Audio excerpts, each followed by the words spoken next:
Hello my friends, and today I want to talk about something that has been grinding my gears ever since he made his debut into this series. Luigi's Mansion is a franchise that's known for a lot of gimmicks, like capturing ghosts, exhilarating puzzles, fascinating characters, violence, beautiful graphics, sucking. A lot of sucking. It's only been like 20 seconds into the video. Am I even allowed to be saying all this? There are a lot of great additions to the game that made the franchise incredible. We went from being the Avatar, acquiring the Lens of Truth, flashbanging, and... oh no. Now, there are a lot, and I mean a lot of things that you can pick at to explain why some aspects of Luigi's Mansion suck. The common low blow is Luigi's Mansion Dark Moon's mission structure. Actually, just Dark Moon existing is enough of a reason for people to hate it, and then stick ride 1 and 3. But like Dio being a generational hater, I need to enact my malice on this game to explain why this gelatinous goo creature, ripped straight from Monsters vs. Aliens, is factually the worst feature they could have possibly added into the game. And it's not for the reasons you suspect. Let's go back in time a bit to when this was being cursed upon us. It was August 8, 2018, where we got the reveal that Simon and Richard from the Castlevania series would be in Super Smash Bros. Ultimate. Which, can I just say, do y'all remember those Smash Bros. Character reveals? Like, holy, that was a time to be alive. Anyways, little did we know that Nintendo secretly teased us Luigi's Mansion 3. It was the first time we saw the new Poltergeist model, and that ain't no Poltergeist 5000, baby. There was speculation within the Luigi's Mansion community on what it could possibly be. Well, we didn't have to wait long to find out, as in literally a month later, September 13th, 2018, they would open up with a trailer that at the time generated so much hype for me, being a brand new entry in the Luigi's Mansion series. And let me tell you this, I have never been more excited for a video game at that time. It was the only game that I wanted. I remember watching gameplay videos on Nintendo Treehouse, rewatching game trailers, discussion videos, all that jazz. It was truly a glorious time for me to be alive. Anyways, coming back, all we had was one trailer to go off of, and no sign of Luigi. A few game trailers later though, we got the reveal of Luigi's Mansion Remake on the 3DS. Why the 3DS though? Listen, I love this little handheld device, I really do. But even I'm smart enough to know that porting this to the Switch would have been the smarter decision. Anyways, we learned that the 3DS remake included 2-player co-op where if another person has the game, you can explore the mansion together. That's great and all, but little did we know how much of an effect this would have on the main series going forward.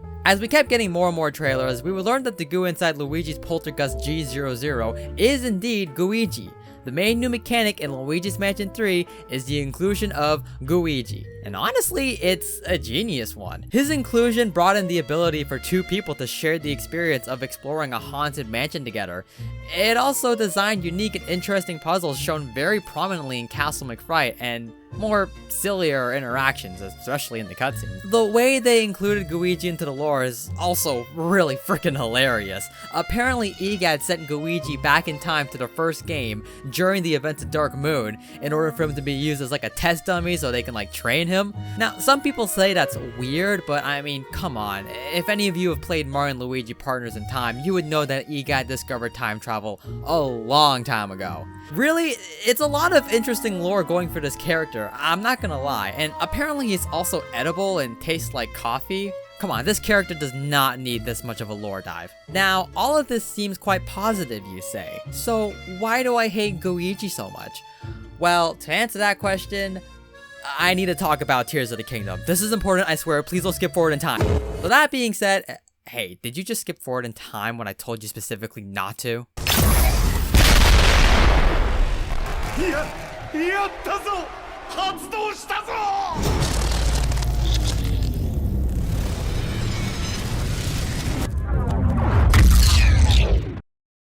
Tears of the Kingdom. It's alright. I could say a lot about this game, but that would be going way off topic. Tears of the Kingdom introduced us brand new abilities in the form of Fuse, Ultra Hand, Ascend, and Recall. Yeah, these don't belong in a Zelda game. I've had this internal argument with myself ever since the first trailer in Breath of the Wild, how I did not like the direction the series was going. And most of it was because I didn't like the art style, but once I finally played the game, I realized I was skipping out on peak. Here's the thing with Breath of the Wild. It isn't a good Zelda game, but it is a phenomenal game that has a lot of Zelda elements in it. Sorry if my Ocarina of Time roots are showing. Once I grew to accept that this was the new direction of mainline Zelda, I honestly grew to love and appreciate what Breath of the Wild did for the series. I mean, it gave us Sonic Frontiers, how can I be upset? Then we got Tears of the Kingdom where, oh my god. Look, the Fuse ability as a whole just takes away everything, especially in combat. And Ultra Hand? Oh man, what have you done to the series? We went from skillful parries and flurry rushing to literal peak. Oh my god, them picking up the Hyrule's route to explain the Great Calamity is freaking genius. To I think you get the point. It's a gameplay mechanic that just doesn't feel like it belongs in a Zelda game. So with all that being said, this ties directly into my point with Luigi where he doesn't belong in a Luigi's Mansion game. But what was it that made his introduction so game-changing like Tears of the Kingdom's new abilities? Well, remember how Luigi can be used by another player? Ladies and gentlemen, Luigi brought multiplayer to the main campaign, which was the worst addition they could have possibly added. Whoa, Ethan, that's a stretch. Adding multiplayer to any game is a net benefit. Let's look past the fact that most gaming corporations these days want to get rid of the solo player experience and acknowledge the bigger elephant in the room. If you haven't forgotten, Scarescraper was Luigi's Mansion answer to multiplayer mode. And I doubt a lot of people played it. Dark Moon had the best balance of, you can play this game with friends, but don't worry, the main campaign is left unaffected, which is how it should be, because Luigi's Mansion, you should be exploring a haunted mansion by yourself. And then we get Luigi's Mansion 3 where Luigi was introduced and he completely affected how Luigi's Mansion 3 was structured. The model was it would be a better experience if you played it with a friend. Otherwise, have fun switching between Luigi and Luigi because let me tell you, it becomes such a pain in the butt having to switch between those two characters constantly. Which kinda goes against the old Luigi's Mansion staple where you're basically all alone exploring a spooky mansion. Now you got the Marvel Spider-Man synopsis where you're not alone anymore, and it's bittersweet, yes, but I want the feeling of being alone while exploring a mansion. Luigi straight up existing in this game takes that feeling away from me and it honestly kind of sucks. Oh my god, I just realized something as well. Remember how in Scarescraper you can have up to 4 players? Well, now, because of Luigi, every single Luigi can have a Luigi and you can have up to 8 players! Which also leads to the introduction of... Man, this mode really thought it'd become the next Mario Party, huh? Look, I can understand some people not playing Scarescraper, but you can't tell me that y'all are playing Stream Park to this day. They couldn't even add like CPUs to this mode. It would have made the lobbies more full from how dead they are. Luigi's Mansion 3 is just not a game that needs multiplayer, or at the very least shouldn't be a focus but instead an afterthought. The way they handled it in the Luigi's Mansion 3DS remake is really, really solid. It has no effect on the main campaign. You can either play with a friend or play it solo and it makes virtually no difference. Versus Luigi's Mansion where you are forced to use Luigi and that becomes super prominent on floors like Castle McFright. I'm gonna use that as an example again. You're using Luigi so much to solve puzzles that swapping between the two becomes tedious and it would just be better to have a friend to play with, which feels like the main selling point of this game and it shouldn't be.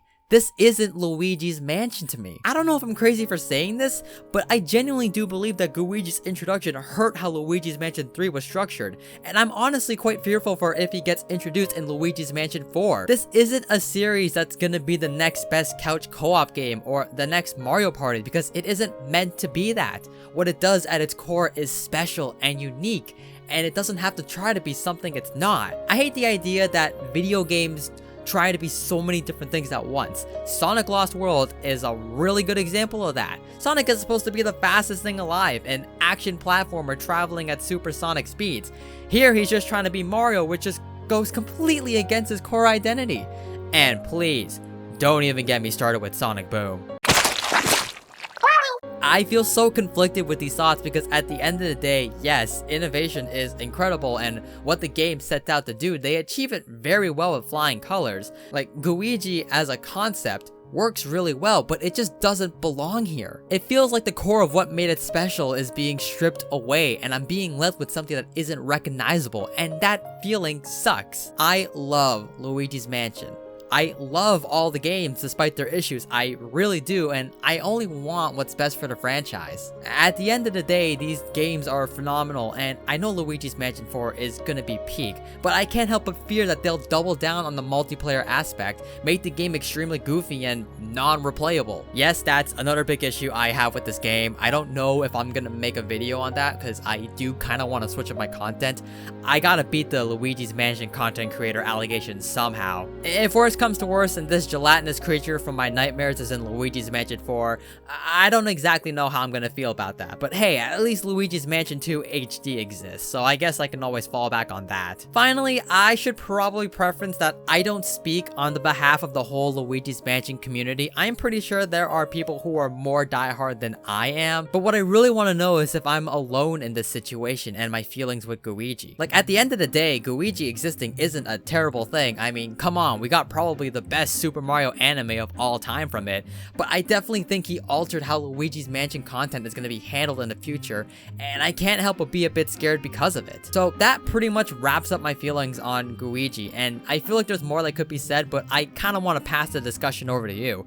Do you have any similar feelings? Please let them know down in the comments below, and while you're at it, like and subscribe for more content like this. Though this might be my last Luigi's Mansion video because I really do want to switch up my content, maybe do some old school Mastercrafted videos, who knows. But if you're new to the channel and want more Luigi's Mansion related content, I think this video on why combat is borderline genius in Luigi's Mansion would be for you. Stay safe, stay wholesome, and don't forget to always be creative.